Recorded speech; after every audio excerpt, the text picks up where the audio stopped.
Friends, in this video we came that how we prove that root 3 is irrational number. Class 10 chapter 1 questions and it is the question of chapter 1. इस question में हमें proof करना है कि root 3 एक irrational number है. तो इसे कैसे प्रूफ करते हैं दोस्तों, तो चलिए बताते हैं सॉल्यूशन करने के लिए. तो यहाँ पे सॉल्यूशन कैसे, सबसे पहले हमें रूट 3 इरेशनल है, इसे प्रूफ करने के लिए हमें रूट 3 को रैशनल नंबर मान लेना है. Let root 3 is a rational number. Root 3 को हमने रैशनल नंबर मान लिया. जब हमने रूट 3 को रैशनल नंबर माना तो मीन्स क्या हुआ, रूट 3 जो है वो p अपॉन q के फॉर्म में होगा, जिसमें q never be zero and p and q are coprime integers.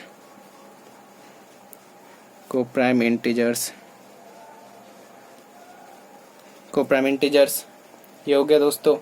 सबसे पहले हमने रूट 3 को एक रैशनल नंबर मान लिया. अगर रैशनल नंबर है तो p अपॉन q के फॉर्म में होगा और q नेवर बी ज़ीरो होगा. p q and q are coprime integers. Coprime integer जानते होंगे, a number which have no common factor except 1. वह नंबर जिसका कोई कॉमन फैक्टर ना हो 1 के अलावा, उसे कहते हैं कोप्राइम इंटीजर्स. तो इसे अब हम क्रॉस मल्टीप्लाई कर देते हैं. इसके इरेशनल नंबर प्रूफ करने के लिए हमें सारे स्टेप रखने पड़ते हैं. इसके कहीं भी स्टेप्स की गड़बड़ी हो जाती है तो पूरा गलत हो जाता है. तो उसके लिए हमें अपॉन 1 रख देते हैं, बराबर ही है. तो p equal to root 3q ये हो गया. अब हमें इसका स्क्वायरिंग बोथ साइड कर देते हैं. SQUARING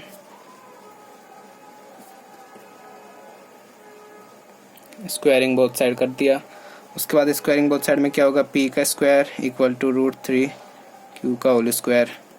so p square equal to 3q square. इसे इक्वेशन फर्स्ट मान लेते हैं.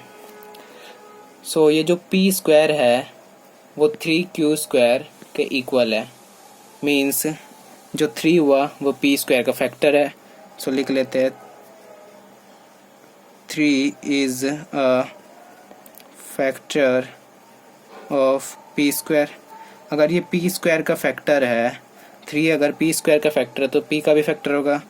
Therefore 3 is also a factor of p का फैक्टर होगा. अगर p स्क्वायर का है तो p का भी होगा. सो इसे हम सेकंड इक्वेशन दे देते हैं नाम. अब हमें क्या करना है, जब 3 is a factor of p हुआ तो हमें प्रूफ करने के लिए करना है p equal to 3a. a यहाँ पे क्या है, a is any positive integer. a एक पॉजिटिव इंटीजर है. अब हमें इसका भी स्क्वायरिंग बोथ साइड कर देना है. Squaring both side. So p square equal to 9a square. ये हमने क्यों करा, ताकि हम p स्क्वायर में इसकी वैल्यू डाल सकें.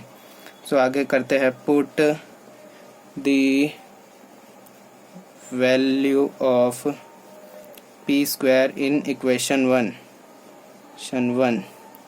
p स्क्वायर की वैल्यू इक्वेशन 1 में डालते हैं. p स्क्वायर की वैल्यू क्या थी, 9a स्क्वायर इक्वेशन 1 में. तो p स्क्वायर की वैल्यू क्या आ जाएगी, 9a square equal to 3q square. So हमें ये देख रहे हैं, ये 3 से डिवाइड हो रहा है तो डिवाइड बाय 3 बोथ साइड. 3 से डिवाइड करने पे क्या आएगा, जब हम 9 को करेंगे तो 3a square equal to q square. So इससे क्या हमारा निकल रहा है, इससे निकल रहा है कि 3a जो है वो q स्क्वायर के इक्वल है और 3a q का फैक्टर भी होगा. Means 3 is a factor of q का फैक्टर q स्क्वायर का. अगर q स्क्वायर का है तो therefore 3 is also a factor of q. अगर q स्क्वायर का फैक्टर है तो q का भी फैक्टर होगा. अब इसे हम इक्वेशन थर्ड नाम दे देते हैं.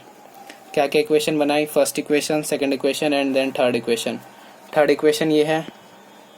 हमें क्या करना है, हमने क्या देखा कि फर्स्ट इक्वेशन में देखा 3p का भी फैक्टर है, थर्ड इक्वेशन में सेकंड में देखा 3p का भी फैक्टर और थर्ड में देखा 3q का भी फैक्टर है. लेकिन रैशनल नंबर क्या होता है? जो P अपॉन Q के फॉर्म में और P एंड Q आर को प्राइम इंटीजर्स, जिसका 1 के अलावा कोई भी कॉमन फैक्टर ना हो। लेकिन इसमें तो 3 भी कॉमन फैक्टर आ रहा है दोनों का, तो ये रैशनल नंबर हुआ? नहीं हुआ। सो हमें क्या लिखना है, देखो ढंग से देखो, 3P का भी फैक्टर हुआ और 3Q का भी फैक्टर हुआ, तो ये रैशनल नंबर हुआ? इरैशनल नंबर हुआ मीन्स ये रैशनल नंबर रैशनल नहीं हुआ, क्योंकि रैशनल नंबर वो होता है जो P अपॉन Q में हो, और Q तो ये हो ही रहा, Q never be zero and P are Q को प्राइम इंटीजर्स, जिसके कोई भी कॉमन फैक्टर एक के अलावा ना हो। जिस दो नंबर का कॉमन फैक्टर सिर्फ एक हो, means a number which have no common factor except 1 के अलावा कोई भी उसका कॉमन फैक्टर ना हो। लेकिन इसमें तो 3 दोनों का कॉमन फैक्टर हो रहा है। सो हमें क्या लिखना है, from second and third, 3 is a common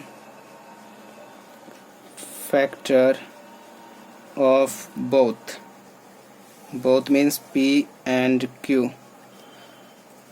but 3 जो है वो कॉमन फैक्टर है P एंड Q का, बट लेकिन P एंड Q आर को prime integers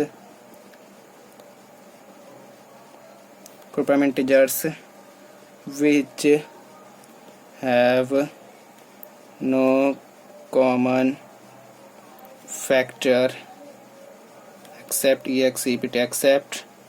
1. 3 is a common means from second and third 3 is a common factor। Second और third से देख लिया कि 3 एक कॉमन फैक्टर है P एंड Q का, लेकिन P और Q वो प्राइम इंटीजर्स है जिसके कोई कॉमन फैक्टर नहीं होते एक्सेप्ट 1 के। सो our assumption मीन जो हमने सोचा था कि √3 एक रैशनल नंबर है, वो हमारा रॉन्ग है। सो our assumption is wrong, therefore √3 is irrational number।